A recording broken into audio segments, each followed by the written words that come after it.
kawe ukakora d'une manière ikari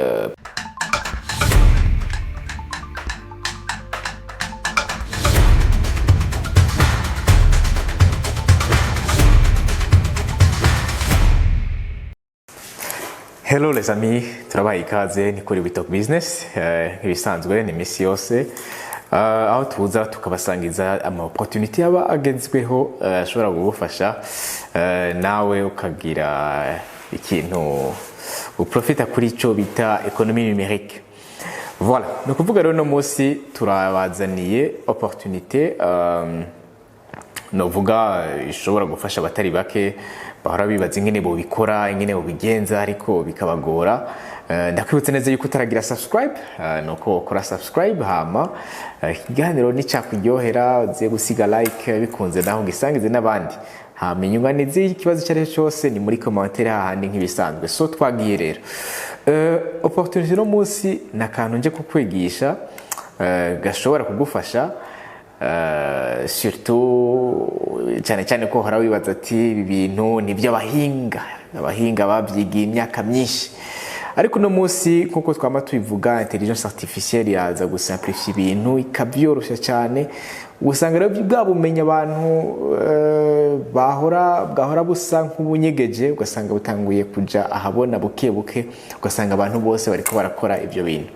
So rero ivyo opportunity ndabazaniye no munsi ni opportunity ishobora kukwigisha gukora ama application téléphone, ama application yo mu machine ordinateur.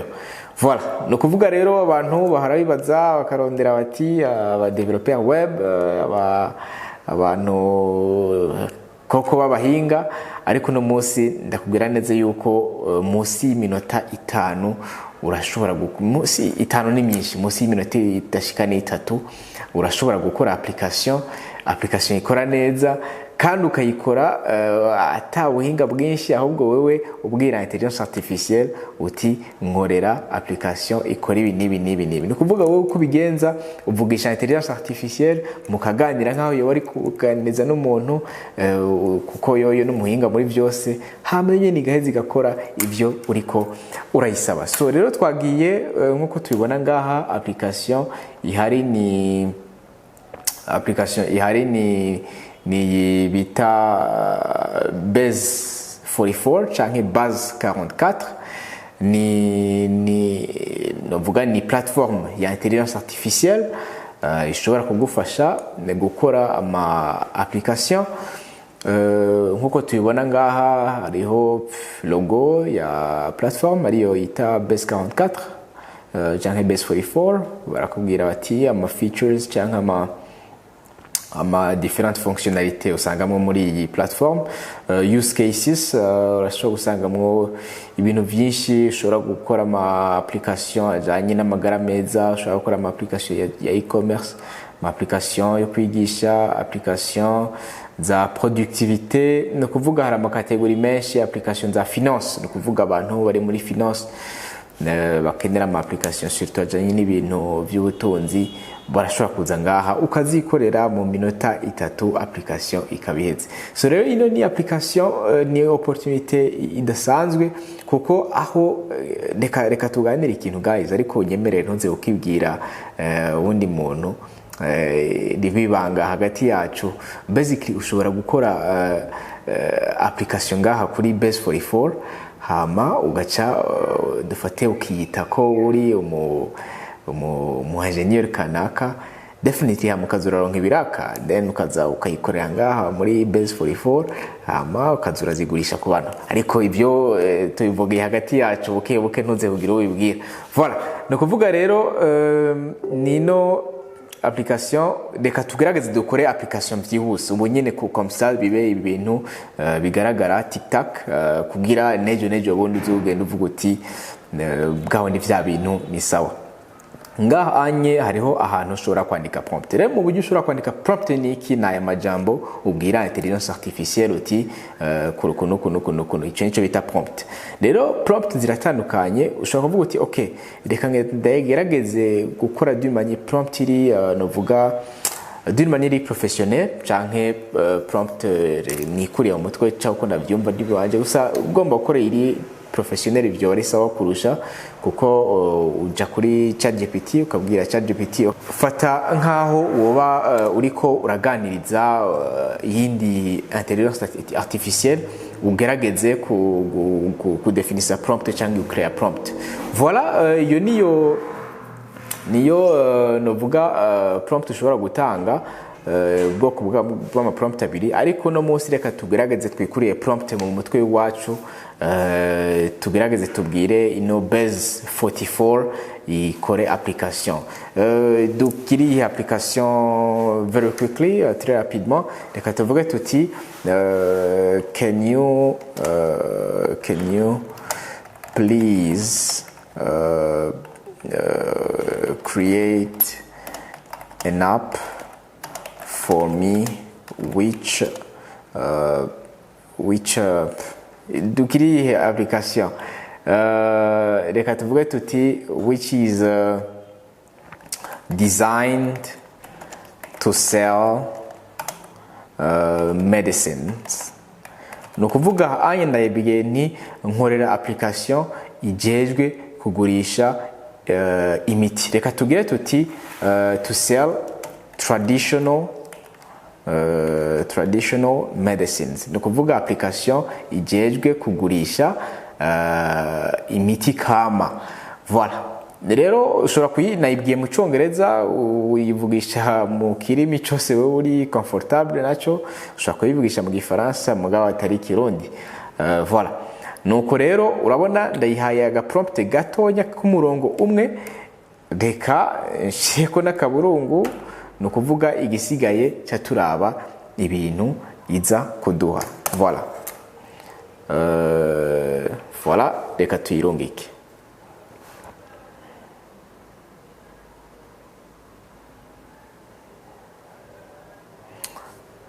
Ok, bansavye kwiconnecta very quickly. Voilà, rero voilà, urabona ko duhejeje kuyisaba idukorere application. Aha rero iratanguye kuyikora. Tumere nk'abarindira wanashaka tube turatera inkuru, tube turarinjora, ariko ndazi ntibitwara umwanya munini cyane kuba application yacu izoba iheze mu kanya gato. Voilà, iriko irayubaka, iriko irayikora buke. No kuvuga guys, ibi ni bya bindi usanga byahora bitwara aba developer bikabatwara ukwezi, amezi abiri, ugasanga umuntu yaronse kiraka cyo gukora application yayikoze mu mezi abiri, ariko uje ngaha kuri app base 44 application yawe urashobora kuyiheza mu kanya gato, mu minota idashika n'itanu. Guys, urumva yuko iyo turiko turavuga intelligence artificielle, yuko turavuga development technologique turiko turajamwo, so ni ibintu biri réel, ni ibintu abantu bashobora guprêter attention, comme ça umuntu wese agafata decision ibereye. Voilà, irikira designing ama page, iriko irayikora. Basically twayihaye umurongo umwe, intelligence artificielle iriko irayikora. Rero hari n'ubundi bwoko tube turaganira mu mwanya, urabibona mu mwanya iriko irayikora, ariko hari n'ubundi bwoko yani ma application akora ibintu byinshi bitandukanye. Bien sûr, izishoboka tuzohora tuzizana ngaha hanye tuzibasangiza, ariko nawe urashobora gukora akadevoir gatonyo kaza uraskola sur internet, utripota uraba, urashobora kuzibona. So rero nivyo tushaka kuganira. Ino ni application base 44, kubera ngira connection ariko nta kibazo, irashobora iriko irabikora na ngorane.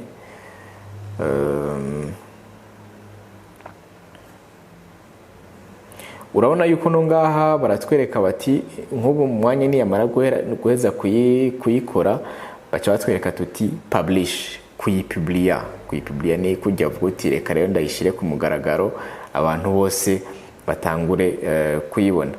urabona iki ahanyira twereka ama different processus iri kiracamwo yateguye yo nyene yaci designinga plan. Urabona yuko ngaha hejuru yabanje ku designing ukuntu iyo application izo bimeze, iravuga ati okay ndavye ukuntu ambwiye, ndavye n'ukuntu iyo application nshaka ko bimeze, iza kuba ifise home page, iza kuba ifise product catalog, iza kuba ifise product details, shopping cart, categories. No kuvuga ayo n'ama different fenêtre cyangwa page iyo application yacu izoba ifise. Nkuko tubibona ngaha urabona yatanguye yubaka home page writing, yatanguye irasubira product page, iterikwereka iyo nyine yakwereka processus iri kiracamwo, ikakwereka ati ubu ndiko ndakora product detail page, kuko urumva ya designinze ama page ashika kuri 5: home page, product page, product detail page, cart page na checkout page. Voilà rero ubonye igeze kuri iheje gukora cart page, ubu iriki isa nk'ikora novuga page ya nyuma ariyo yitwa checkout page yo kuraba yuko voilà. Nuko igituma bisa nk'ibitevye nuko nibagiye kuyiha no kuvuga caractéristique canke kuko urumva nayibwiye ati nyubakira peut-être yuko yabanze gushiramo ama processus de paiement or not, gusa nari kuyibwira ati canke ubwira ntibizote umwanya munini, ushobora kuyibwira ati rungika umu client directement kuri contact y'umu vendeur, aho nyine ho vyoroshe usanga ko bambe application idatwara ama données menshi. Voilà ubonye isa nkaho iri kirakora novuga page ya nyuma ndibaza, then tuzoba duhejeje gukora application yacu.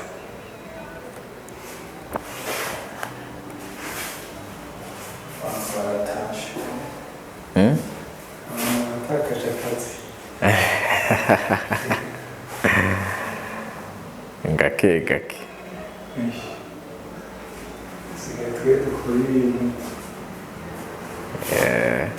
amabako ntigashobora gupfa, ko niko kiwanya kazosigara.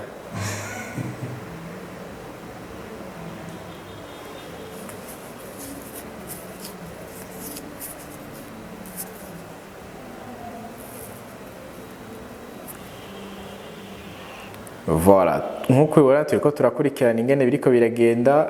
Ahanye yanyeretse ati wrote n'amapage yose yanyereka yuko yahejeje kuyandika, yahejeje kuyaprograma. Ubonye igisigaye iri muri creating phase, aho isa nkaho iriko irateranya rero aya mapage yose kugira désormais bica biba application yuzuye. So urumva ni processus okay, ushobora kuvuga uti bitwaye umwanya munini, ariko ibi ni ibintu abantu bahora bakora mu mezi. Voilà application yacu twayironse guys, yayinyeretse juste ino loading preview ihere gatonya juste quelques secondes, sino duhejeje gukora application mu minota idashika 5. Application rero yari yihe? Yari kubwira intelligence artificielle ati nkorera application ishobora kugira ane kudandaza imiti y'ikirundi cyangwa imiti kama. Voilà rero yahejeje kuyikora guys, mbwira umu programmer yoshobora gukora ino application, raba ukuntu isa. Okay, aba programmer n'abantu nubaha cyane, bakora akazi gahambaye cyane, ariko reka tuvuge tuti yuko intelligence artificielle yaraje no musi ushobora rero optimiza akazi kawe ukakora d'une manière ikari professionnelle. Voilà rero nino application irakwereka ama produit na yakwereka ati yitwa yaciye n'izina wanashaka yitwa Herbwise. Irambwira ati ni voilà feature products, ama produit yakwereka kakwereka n'igiciro cyayo. Voilà byose irabikwereka. Reka tugende duse nk'abagura kino chai tumere nk'abakigura ubona nafyonze kuri ca cayi. Voilà igicayi yanagishita chamomile dream tea. Voilà kiri kumwe n'igisuguti ndashobora kuvuga ati add to cart ndagishire muri panier. Ndashobora kuvuga ati view cart and check out no kuvuga banyereka ati kigogwa $18 ariko aha ni mu gihe uvuga uti ndashobora kuzoge shipping cyangwa ndagishira iyo muntu akiguze no kuvuga bimwe bita livraison. Ucugira rero icyo bita dufyona ngaha kuri proceed to check out. Proceed to check out rero iki dusaba ni iki ni gushiramwo umva hakom tutashizemo ya ma processeur de paiement usanga bigoye sine yo twari twayishizemo cyane twaronse API dufatiye mu Burundi cyane twanashizemo ngaha transaction ibiheze tuba duhejeje kugura icyayi kuri application dukorewe na intelligence artificielle mu minota idashika 5 guys. So iyi ni nta majambo sinzi guys mumbwira icyo muvyumvira ko jewe nta majambo menshi mfise no bivuga ko abantu benshi ntibarabona ino opportunité ndibaza yuko nawe ishobora kuba ari rya mbere uyibonye. Si muri cyo bivuga ko ufite icyumviro gisige muri commentaire ndaza kumekinga show yuko ama commentaire yose ndayasoma kandi yose ngenda ndayishura. This is mind blowing guys. Voilà igisigaye ngaha ushobora kuvuga uti reka ndayipublier ugafyana ngaha kuri publish weje kugira publish biha biheze application yawe bigiye live cyo kizoba gisigaye no kuriha za App Store canke Play Store kugira ibe live abantu bose batangure kuyikoresha. Basically nogira publish nga anye abantu bose guca batangura kuyikoresha mugabo sindayiheza neza. Voilà ikiganiro cyari iki nizere yuko hari ikintu wahigiye nizere yuko cyakuryoheye. Ibyo byose nimba byabaye bisiga muri commentaire hama turabakunda cyane. Yari kuri We Talk Business naho ubutaha. Ciao ciao bye bye, love you so much.